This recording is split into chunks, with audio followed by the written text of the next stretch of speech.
चलो, जहाँ पे हमने कल छोड़ा था वहाँ से स्टार्ट करते हैं। और कल हमारा हुआ था कॉनकेव मिरर के थ्रू डिफरेंट डिफरेंट पोजीशन पे ऑब्जेक्ट को रखने पे उसकी इमेज कहाँ कहाँ बनती है, ये सीख लिया था। अब उसको थोड़ा सा देखो, उसमें एक छोटा सा कॉन्सेप्ट है, आपको याद नहीं करना पड़ेगा, समझ में आ जाएगा। ये हमारा कॉनकेव मिरर था।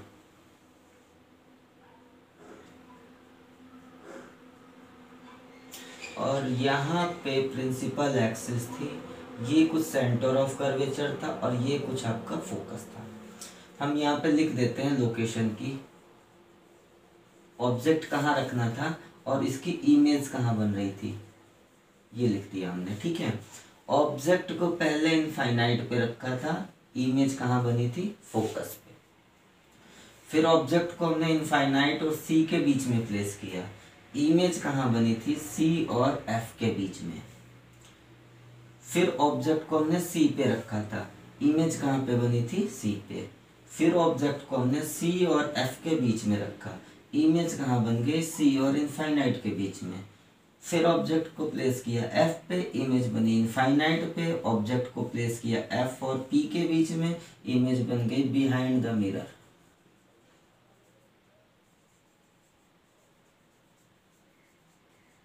ठीक है, ये हमारा पॉइंट पी है। इतनी सारी बात हमने कल पढ़ी थी। अब देखो इसमें कैसे चीजों को हम निकालते हैं। पहली चीज, केवल ऑब्जेक्ट और इमेज पे कंसंट्रेट करो, साइज वाइज की बात हम बाद में कर लेंगे। ऑब्जेक्ट हमारा इनफाइनाइट पे, तो इमेज कहाँ बनी थी, फोकस पे। फिर ऑब्जेक्ट को हमने एक स्टेप आगे किया था, कहाँ किया था, इनफाइनाइट और सी के बीच में। इमेज कहाँ बन गई थी, एफ और सी के बीच में। ठीक है, फिर ऑब्जेक्ट को हमने एक स्टेप और आगे किया और सी पे रखा, तो इमेज हमारी भी इधर शिफ्ट होके कहाँ बन गई, सी पे। पहले एफ पे थी, एफ से यहाँ पे, फिर यहाँ से। फिर ऑब्जेक्ट को एक स्टेप और आगे किया, यहाँ किया, इमेज कहाँ बन गई, यहाँ बन गई। फिर एक स्टेप आगे आगे कर दिया, इमेज कहाँ चली गई, एक स्टेप और आगे चली गई। फिर यहाँ वाला इसको स्टार मार्क किया था, एक स्टेप किया और बिहाइंड द मिरर चली गई थी।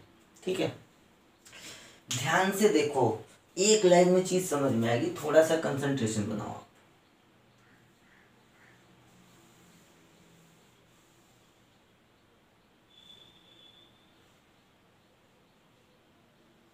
देखो, ऑब्जेक्ट को इनफाइनाइट पे रखा, इमेज यहाँ पे बन गई। ऑब्जेक्ट को हमने थोड़ा सा आगे इधर शिफ्ट किया, इमेज हमारी थोड़ी सी इधर आ गई। फिर हमने और आगे शिफ्ट किया, इमेज और आगे चली गई। और आगे शिफ्ट किया और आगे गई, यहाँ पे किया फोकस पे, इनफाइनाइट पे चली गई। मतलब ऑब्जेक्ट को, ये चीज आपके समझ में आ गई होगी। अगर आप इधर शिफ्ट कर रहे हो तो ये आपकी जो इमेज है ये इधर की तरफ शिफ्ट हो रही है। ठीक, इतनी बात आपको अच्छे से आ गई होगी। अब हम स्टेशन बना लेते हैं। स्टेशन नंबर 1 क्या है हमारा, इनफाइनाइट है। स्टेशन नंबर 2 क्या है हमारा, सेंटर ऑफ कर्वेचर है। स्टेशन नंबर 3 क्या है हमारा, फोकस है। ठीक है, देखो कैसे होगा। अगर ऑब्जेक्ट स्टेशन नंबर 1 पे है, मतलब इनफाइनाइट पे है, तो इमेज हमारी स्टेशन नंबर 3 पे है, फोकस पे। ऑब्जेक्ट हमारा स्टेशन 1 और 2 के बीच में आ गया, मतलब इनफाइनाइट और सेंटर ऑफ कर्वेचर के बीच में आ गया, तो इमेज भी तो इधर 2 स्टेशन के बीच में होगी। अब वो दोनों स्टेशन कौन से हैं, 2 और 3, तो इमेज कहाँ चली गई, सेंटर ऑफ कर्वेचर और सी के बीच में। ठीक है, सेंटर ऑफ कर्वेचर और एफ के बीच में। फिर हमारा ऑब्जेक्ट स्टेशन नंबर 2 पे आके खड़ा हुआ, मतलब सेंटर ऑफ कर्वेचर पे, तो इमेज भी हमारा कहाँ पे खड़ा हो गया, अगला स्टेशन क्या कौन सा है, सी है, यहाँ पे खड़ा हो गया। ऑब्जेक्ट कहाँ गया, 2 और 3 के बीच में, इमेज भी कहाँ गया, 3 और 1 के बीच में। ठीक है, अब इससे आप अच्छे से समझ सकते हो। मैं देखो ओरली आपको बताता हूँ, आप एकदम क्लियरली बिना कुछ सोचे समझे जवाब दोगे और सही भी होगा। अगर हम ऑब्जेक्ट को सी और एफ के बीच में रखें, इमेज कहाँ बन गई, सी और इन्फिनिटी के बीच में। ऑब्जेक्ट को इनफाइनाइट और सी के बीच में रखा, इमेज कहाँ बना, एफ और सी के बीच में। ठीक है, ऑब्जेक्ट को सी पे रखा, इमेज सी पे बन गया। ऑब्जेक्ट को एफ पे रखा, इमेज इनफाइनाइट पे बन गया। और ऑब्जेक्ट को एफ और पी के बीच में रखा, तो ये आपको याद करना है, बिहाइंड द मिरर बनेगा। चलो ये लोकेशन की बात हो गई थी। अब बात कर लेते हैं कि साइज क्या होगा। तो वो भी देखो, इनफाइनाइट पे ऑब्जेक्ट रखते हो तो यहाँ पे फोकस पे बनता है पॉइंट साइज का, पॉइंट साइज। फिर इसको आगे बढ़ाते हो तो इमेज यहाँ कहीं बनता है और इसकी कुछ साइज आती है। ऑब्जेक्ट को आप सी पे रखते हो तो आपने कल पढ़ा था कि जितना बड़ा ऑब्जेक्ट होगा उतना बड़ा इमेज बनेगा, मतलब साइज क्या हो गई, बढ़ गई। ऑब्जेक्ट को आपने यहाँ किया, इमेज की साइज बिगर देन ऑब्जेक्ट हो गई। ठीक है, मतलब अगर ऑब्जेक्ट को आप इधर प्लेस करते हो और इमेज इधर शिफ्ट होती है तो साइज ऑफ इमेज क्या होती है, साइज ऑफ इमेज इंक्रीजेस। जो इमेज की साइज होती है वो क्या होती है, बढ़ती जाती है। ठीक है, यहाँ पे देखो पॉइंट था, थोड़ा सा बड़ा हुआ, ये बढ़ता बढ़ता यहाँ पे ऑब्जेक्ट के बराबर हुआ और यहाँ पे क्या हुआ, ऑब्जेक्ट से बड़ा होता चला गया। ये बात भी आपको क्लियर हो गई होगी। थर्ड पॉइंट, रियल और वर्चुअल की बात करो तो अब ध्यान दो, मिरर के लेफ्ट साइड में जितनी इमेज बनी है कॉनकेव मिरर में, सारी की सारी इमेज कैसी बनी है, रियल बनी है। मिरर के बिहाइंड जो इमेज बनी है वो कैसी बनी है, वर्चुअल बनी है। ठीक है, मिरर के लेफ्ट साइड में जितनी इमेज बनी है वो वास्तविक बनी है और इसके पीछे जितनी इमेज बनी है वो कैसी बनी है, आभासी। और कल आपने पढ़ा था रियल होगा तो कैसा होगा, इन्वर्टेड। रियल होगा तो कैसा होगा, इन्वर्टेड। वर्चुअल होगा तो कैसा होगा, इरेक्टेड। अगर आपका वास्तविक प्रतिबिंब है तो वो उल्टा बनेगा, आभासी प्रतिबिंब है तो वो सीधा बनेगा। क्लियर है इतनी बात। अब सारी चीजें आप कर सकते हो। एक छोटा सा क्वेश्चन लेके करते हैं, देखो।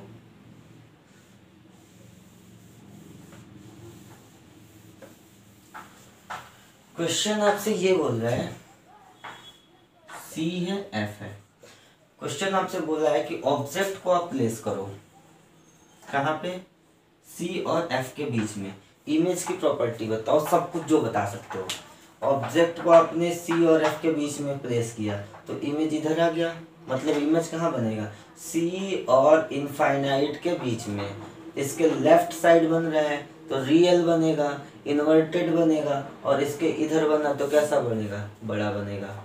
ऑब्जेक्ट को आपने सी पे प्लेस कर दिया, इमेज कहाँ बनेगा, ऑब्जेक्ट को अगर आपने सी पे प्लेस किया तो इमेज सी पे बनेगा, रियल बनेगा, इन्वर्टेड बनेगा और ऑब्जेक्ट के इतना ही बड़ा बनेगा।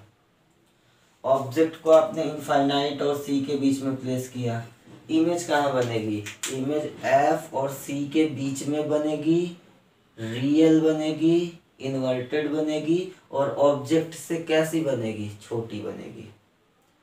इतना कॉन्सेप्ट क्लियर है। चलो आगे बढ़ते हैं, एक रिलेशन देखते हैं।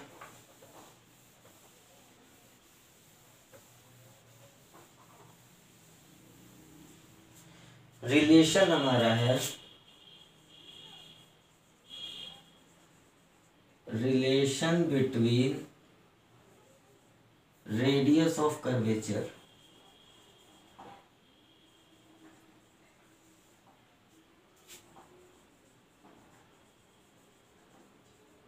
and focal length of the mirror।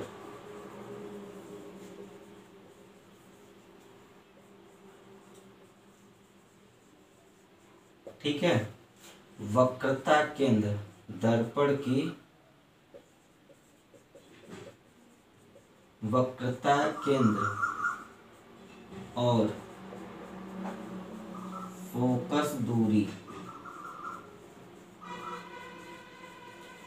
के बीच संबंध।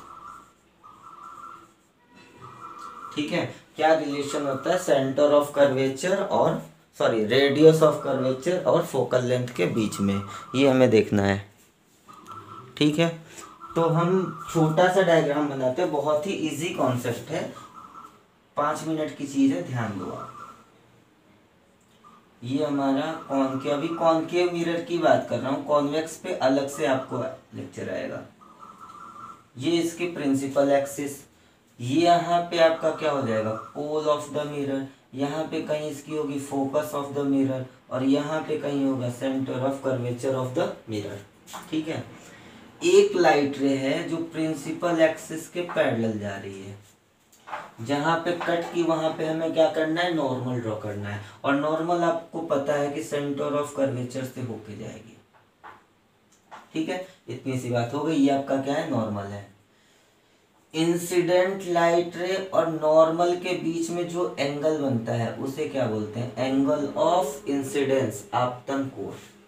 ठीक है, जितने एंगल पे आई उतने एंगल पे जाएगी, और ये कहाँ से होके जाती है, फोकस से। तो ये आपका हो गया एंगल ऑफ रिफ्लेक्शन, परावर्तन कोण। ठीक है, ध्यान से देखो, तो एक यहाँ पे से हमने एक पॉइंट ले लिया ओ।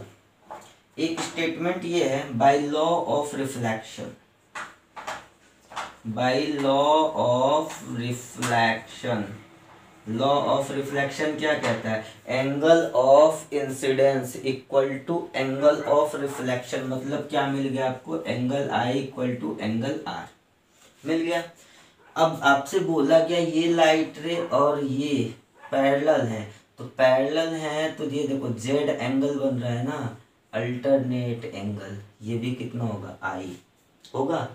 ठीक है, और आपने पहले ही प्रूफ कर दिया angle I equal to angle r. Angle r की वैल्यू किसके है, आई के बराबर, मतलब ये वाला एंगल भी आई और ये वाला एंगल भी आई। ठीक है, अब ले लो ट्रायंगल तुम, ये वाला, ये आपने ट्रायंगल लिया, अब केवल इस ट्रायंगल पे फोकस करो, ये एंगल आई, ये एंगल आई। तो एक ट्रायंगल में जब दो एंगल इक्वल होते हैं तो उनके करस्पॉन्डिंग दोनों साइड्स भी क्या होती हैं, इक्वल होती हैं। अगर एक त्रिभुज में दो कोण बराबर हैं तो वो दोनों भुजाएं भी कैसी होंगी, बराबर होंगी। ठीक है, लिख लेते हैं, in triangle C F O, C F O में आपको क्या मिल गया, C F equal to F O, ये मिल गया। इसे हमने ले लिया इक्वेशन नंबर 1। ठीक है, कुछ नहीं किया यार, लॉ ऑफ रिफ्लेक्शन यूज किया, ये एंगल ये एंगल ये एंगल तीनों बराबर हैं, तो इन दोनों एंगल को लेके हमने ये साइड इक्वल बना दी।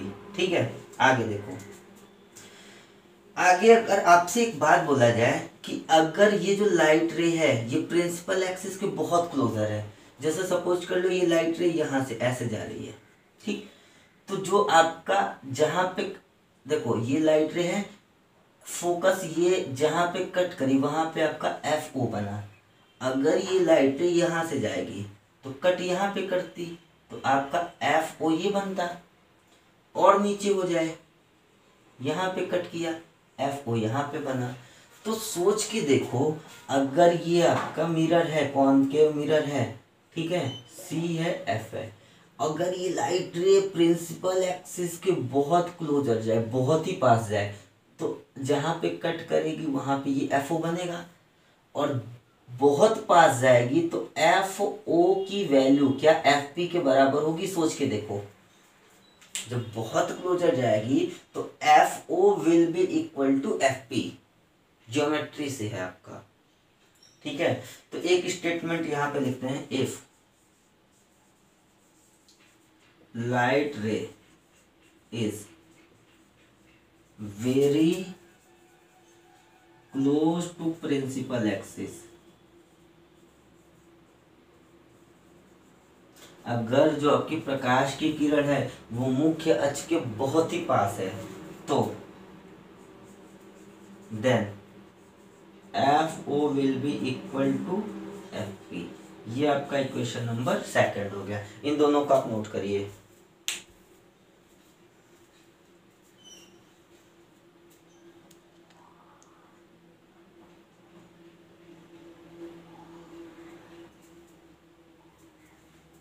ठीक है, हो गया। चलो आगे बढ़ते हैं। आगे का काम क्या है आपका, फ्रॉम इक्वेशन 1 एंड इक्वेशन 2, समीकरण 1 और समीकरण 2 से। ठीक है, पहले चारों चीजें लिखते हैं, C F equal to F O, और एफ ओ किसके बराबर है, equal to F P. C F आपका क्या है, सी एफ ये एफ ओ ये और एफ पी ए, आप इन दोनों को उठा लो। यहां से आपको मिल क्या गया भाई, C F equal to F P मिला, C F equal to F P. ये अगर ये वाली चीज x है तो ये वाली चीज भी कितनी है, x के बराबर है। ठीक है, और आपको एक चीज बताया था कि सेंटर ऑफ कर्वेचर से पोल के बीच की जो डिस्टेंस होगी उसे आप क्या बोलोगे, रेडियस ऑफ कर्वेचर।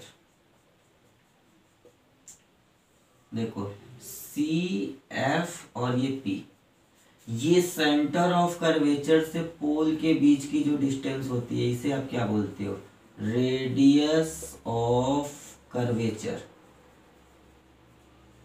वक्रता त्रिज्या। ठीक है, फोकस से पोल के बीच की जो डिस्टेंस होती है इसे आप क्या बोलते हो, फोकल लेंथ। आपको बता चुका हूं, फोकस दूरी, और ये आपकी क्या है, वक्रता त्रिज्या। ध्यान से देखो, अगर हमारी ये वाली वैल्यू x है तो ये वैल्यू भी कितनी है, x के बराबर है। मतलब रेडियस ऑफ कर्वेचर कितनी बनी, यहां से यहां तक की टोटल डिस्टेंस कितनी है, 2x। मतलब आपका जो वक्रता त्रिज्या, रेडियस ऑफ कर्वेचर कितनी बनी, 2x। और फोकल लेंथ कितनी बनी, फोकल लेंथ कितनी बन गई आपकी, x बन गई। ये आपकी फोकल लेंथ है f, स्मॉल f, और ये आपका है r। r मतलब रेडियस ऑफ कर्वेचर, वक्रता त्रिज्या।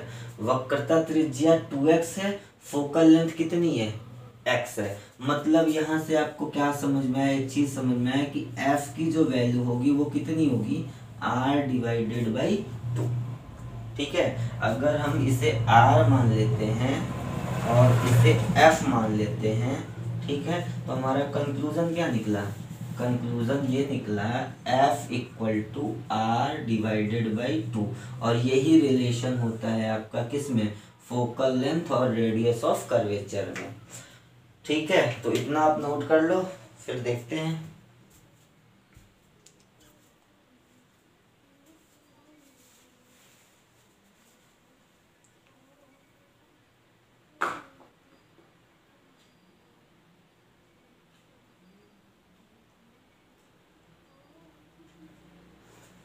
चलो नोट हो गया।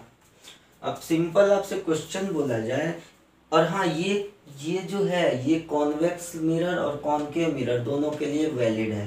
ठीक है, जितने सारे फॉर्मूले आप कॉन्वेक्स के लिए पढ़ोगे सेम फॉर्मूले आप कॉनकेव के लिए पढ़ोगे। तो फॉर्मूले को, वेरिएशन को लेकर आपको टेंशन में नहीं आना है, जस्ट रिलैक्स रहो, बेसिक कॉन्सेप्ट सीखो और एक अच्छे लेवल की क्वेश्चन की प्रैक्टिस करो आप। ठीक है, आप नॉर्मली पहले एनसीईआरटी लगा लो, एनसीईआरटी के बाद जो आपके लिए सबसे अच्छे लेवल की बुक है आप उसे ट्राई करो। ठीक है, आप 10 क्वेश्चन सॉल्व करते हो, स्टार्टिंग में 4 करोगे, 5 करोगे, कोई दिक्कत नहीं, बाद में चीज़ें बढ़ती जाएंगी। ठीक है, तो आप कभी भी प्रैक्टिस करो तो अपना बेस्ट दो। अब जैसे इससे रिलेटेड एक क्वेश्चन पूछा गया कि एक कॉनकेव मिरर है और उसकी रेडियस ऑफ कर्वेचर 10 सेंटीमीटर है, तो उसकी फोकल लेंथ बताइए। रेडियस ऑफ कर्वेचर कितनी है, 10 सेंटीमीटर, तो फोकल लेंथ कितनी हो गई, 5 सेंटीमीटर। आपसे बोला गया एक कॉन्वेक्स मिरर है, उसकी फोकल लेंथ 15 सेंटीमीटर है, तो रेडियस ऑफ कर्वेचर बताओ। अगर इसकी फोकल लेंथ 15 सेंटीमीटर है तो रेडियस ऑफ कर्वेचर कितनी हो जाएगी, 30 सेंटीमीटर। मतलब स्टेटमेंट आपको ये याद रखना है कि जो फोकल लेंथ होती है मिरर की वो रेडियस ऑफ कर्वेचर की आधी होती है। अगर रेडियस ऑफ कर्वेचर दिया है, फोकल लेंथ बतानी है तो आप आधी कर दो। फोकल लेंथ दिया है, रेडियस ऑफ कर्वेचर बतानी है, डबल कर दो आप सीधे। अगर किसी मिरर की फोकल लेंथ 10 सेंटीमीटर है तो उसकी रेडियस ऑफ कर्वेचर कितनी होगी, 20 सेंटीमीटर। किसी लेंस नहीं, मिरर की बात हो रही है। किसी मिरर की फोकल लेंथ 25 सेंटीमीटर है, रेडियस ऑफ कर्वेचर कितना होगा, 50 सेंटीमीटर। किसी मिरर का रेडियस ऑफ कर्वेचर 20 सेंटीमीटर है, फोकल लेंथ कितनी होगी, 10 सेंटीमीटर। तो आई थिंक ये कॉन्सेप्ट आपका क्लियर हो गया होगा। नेक्स्ट क्लास में आप करोगे मिरर फॉर्मूला, बहुत इंपॉर्टेंट है। नेक्स्ट क्लास में आपको करना है मिरर फॉर्मूला, और मिरर फॉर्मूला करने के बाद से ही आपकी क्वेश्चंस स्टार्ट हो जाते हैं।